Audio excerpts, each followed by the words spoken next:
یہ ہے خاص لوگوں کا روزہ یعنی خواص کا روزہ۔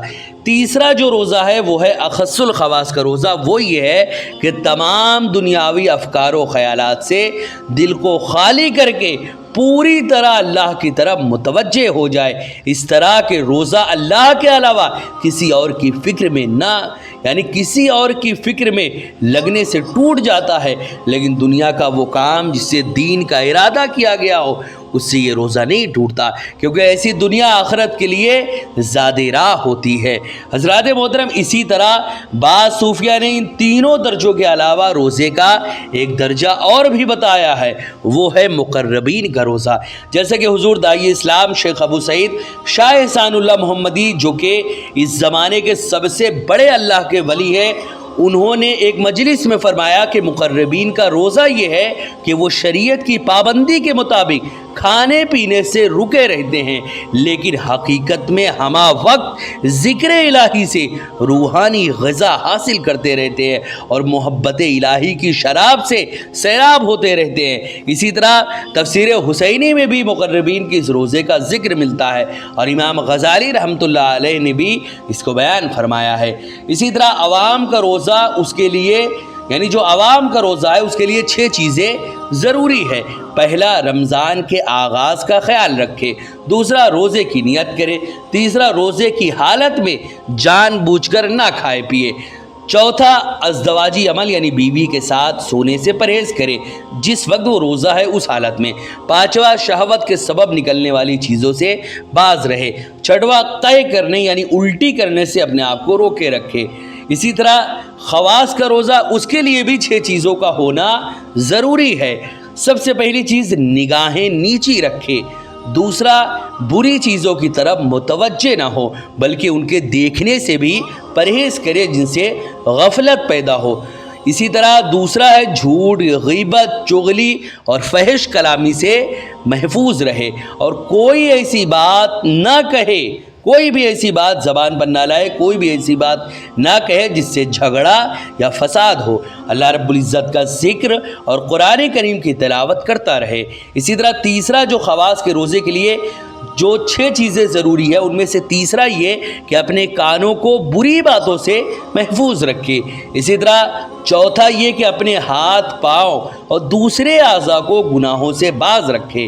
اسی طرح افطار کے وقت حلال کھانے کی پابندی کرے، کیونکہ اس روزے کا کوئی مطلب و مقصد نہیں ہوتا جس میں آدمی دن بھر کھانے پینے سے رکا رہے اور جب افطار کرنے بیٹھے تو حرام رزق سے افطار کرے۔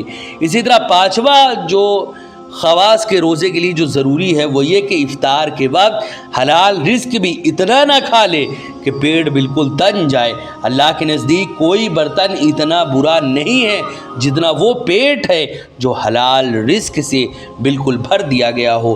اگر دن بھر کی غذا کی کمی ایک ہی وقت میں پوری کر لے تو پھر نفسانی خواہشات سے انسان کیسے محفوظ رہ سکے گا؟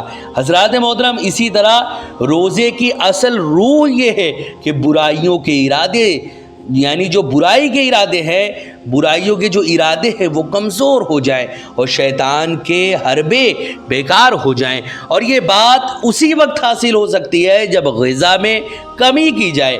اب کمی کا معیار یہ ہے کہ افطار میں اتنا کھانا کھائے جتنا عام راتوں میں کھایا جاتا ہے، ایسا نہیں کہ صبح سے شام تک کھانا رات کے کھانے میں جمع کر لیا جائے۔ اسی طرح چھٹویں جو چیز بتائی گئی ہے خواص کے روزہ اور اس کے لیے یعنی 6 چیزیں جو ضروری ہے خواص کے روزے کے لیے، ان میں سے چھٹویں جو چیز ہے وہ یہ کہ افطار کے بعد دل میں خوف اور امید کے ملے جلے خیالات پیدا ہوں، اس لیے کہ روزہ دار یہ نہیں جانتا کہ اس کا روزہ قبول ہوا ہے یا نہیں۔ ہر عبادت سے فراغت کے بعد ہمیں یہی تصور ہونا چاہیے۔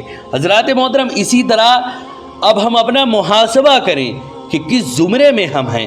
اگر عوام کے زمرے میں ہیں تو پھر اس صورت میں یعنی سب سے پہلے تو عوام کا زمرہ آتا ہے کہ ہم یہ غور کریں کہ ہم آخر کس زمرے میں۔ اگر عوام کے زمرے میں ہیں تو ان کی امور کی پاسداری کریں جو عوام کے لیے ضروری ہیں، ساتھ ہی اس بات کی بھی کوشش کریں کہ ہم خواص کے درجے تک رسائی حاصل کرے، اور اگر خواص کے زمرے میں ہیں تو ان امور کی پاسداری کرے جو ان کے لیے لازم ہے، اور اس بات کی بھی کوشش کرے کہ اخص الخواص کے درجے تک پہنچ سکے، جسے ہم دنیاوی امور میں ایک مقام سے دوسرے مقام کے حصول کے لیے ہمیشہ کوشش کرتے رہتے ہیں، اسی طرح دینی امور میں بھی ایک درجے سے دوسرے درجے تک پہنچنے کی ہمیں کوشش کرنا چاہیے۔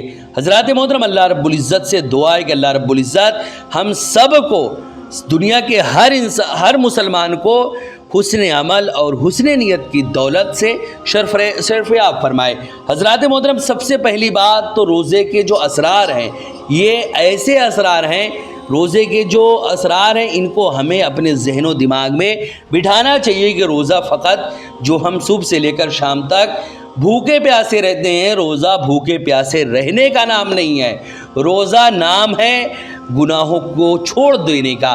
اگر ہم روزہ ہیں اور گناہوں میں مشغول ہیں تو اس طرح روزے کی رسم تو ہم سے ادا ہو جائے گی، لیکن حقیقی روزہ جو ہے، جو روزہ جس روزے کا مطالبہ ہمارے رب نے ہم سے کیا ہے، وہ روزہ ہمارا نہیں مانا جائے گا، کیونکہ وہ تو ہم نے کیا ہی نہیں، کیونکہ اللہ نے روزہ فرض ہی اسی لیے کیا ہے تاکہ ہم متقی بن جائیں، گناہوں سے ڈرنے والے ہو جائیں، لیکن ہم تو گناہوں سے ڈر ہی نہیں رہے، بچ ہی نہیں رہے، اللہ سے ڈر ہی نہیں رہے، گناہوں سے بچ ہی نہیں رہے۔ یہی وجہ ہے کہ ہمارا وہ روزہ اللہ کی بارگاہ میں قبول نہیں ہے، کیونکہ اللہ نے قرآن میں فرمایا کتب علیکم الصیام کما کتب علی الذین من قبلکم لعلکم تتقون۔ حضرات محترم، اس میں اللہ نے فرمایا کہ اے ایمان والو، یا ایھا الذین آمنوا کتب علیکم الصیام، تم پر روزہ فرض کیا گیا جیسے تم سے پہلے لوگوں پر فرض کیا گیا تھا۔ اور کیوں فرض کیا گیا تم پر؟ تاکہ تم پرہیزگار بن جاؤ، نیک بن جاؤ۔ لیکن اگر ہمارا روزہ ہم کو گناہوں سے نہیں بچا رہا، ہمارا روزہ ہم کو گناہوں سے دور نہیں کر رہا، ہم روزہ رکھنے کے باوجود بھی ہزاروں گناہوں میں ہمہ وقت لگے رہتے ہیں، تو اس کا صاف سا مطلب یہ ہے کہ ہمارا وہ روزہ اللہ کی بارگاہ میں قبول ہی نہیں ہوا، کیونکہ روزے کا مقصد ہی یہی ہے کہ ہم گناہوں کو چھوڑ دیں۔ لہٰذا ہمیں چاہیے کہ ہم گناہوں کو چھوڑیں اور اللہ رب العزت کی فرما برداری کریں۔ اللہ و رسول نے جس چیز کو کرنے کو کہا ہے اس کو کر ڈالیں، اور جس چیز سے منع کیا ہے اس سے ہمیشہ کے لیے اپنے آپ کو دور کر لیں۔